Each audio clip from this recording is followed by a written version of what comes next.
What's going on YouTube? OCD for EDC here, and what I got for your face balls today is a review of a pretty cool knife. I'm actually going to have a guest reviewer do it for me. I just didn't have the time to deal with this one, so hopefully it's going to be someone that you guys all enjoy. I'm sure if you watch my channel you're going to be familiar with this guy. So let me introduce to you Mr. Rick Razmatazz.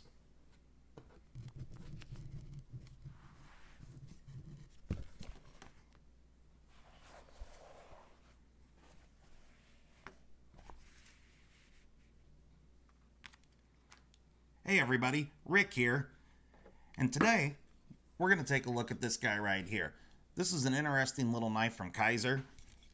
This happens to be the Kizer Maestro. First off, I want to thank Kizer for making this knife. It's a really interesting piece. Oh, and people, do not, I repeat, do not get into watches. Okay, back at the ranch. Okay, so let's take a look at this.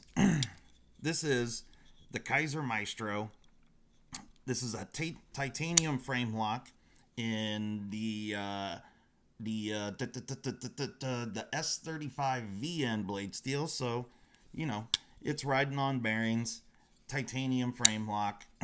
So let's get into the good, the great, the bad, the ugly of this interesting little knife right here. So first off, we've got a real interesting size. As you guys know, I have LBHs, so this happens to be a pretty good sized knife. Let's see what we're working with for blade length here. So we've got just shy of 2.5 inches of blade length. So this is going to be legal in a lot of places, so that's good.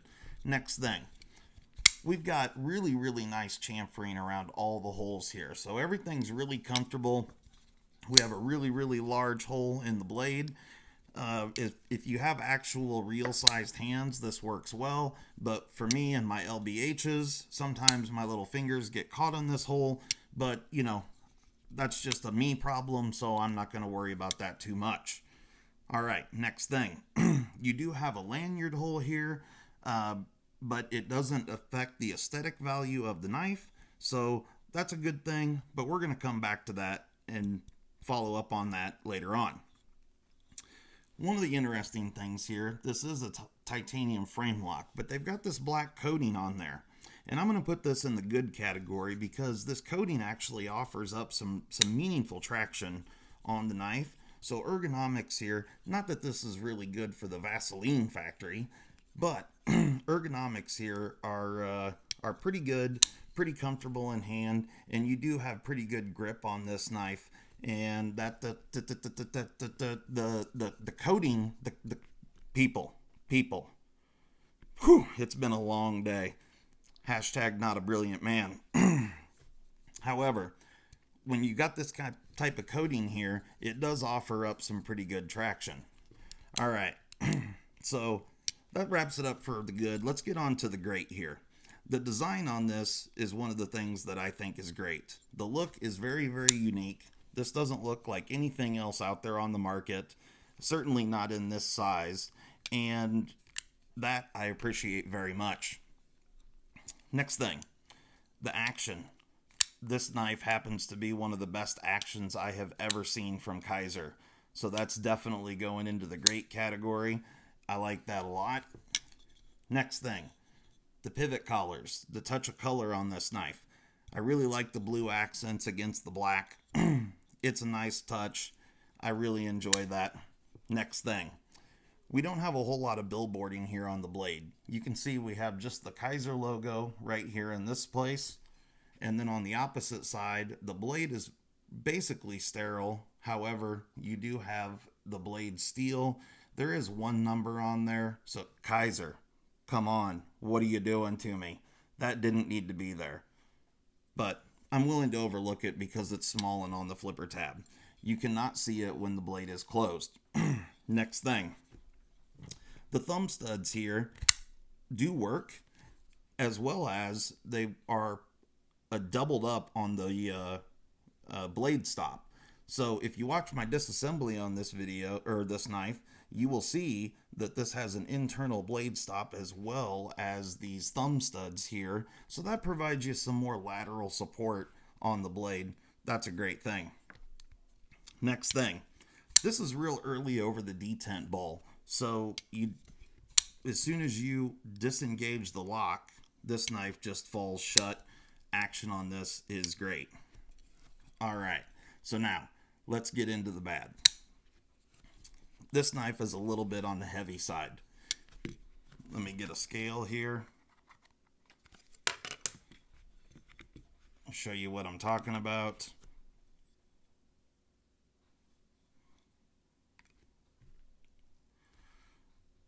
.022 ounces. What are you doing to me, Kaiser? 5 ounces for not even 3 inches of blade? You can do better than that. But it doesn't feel terrible in the pocket, and it carries okay. So I'm just putting it in the bad, not the terrible. Next thing, we didn't need the billboarding on the pocket clip. I don't need to advertise on the outside of my pockets what's in there. We could do without that. However, I don't necessarily mind it too much, but it is a thing. So now on to the terrible. There's really only one terrible thing here, or actually, let me go back. Let's go back to the bad. Price on this knife is $175, and I think that's just the very top end of what you can actually get out of this knife. Being Chinese made, it does have S35 VN blade steel. It is a titanium frame lock, and you do have this nice coating. You have the touch of color. The price isn't terrible. I mean, it's but you know, they're really stretching there. It's really at the high end of the value here. So on to the terrible. Here it is. Can you hear that? All right. The lanyard, people, it's been a long day. The lanyard pin there, that rattles in the knife, and I don't like that.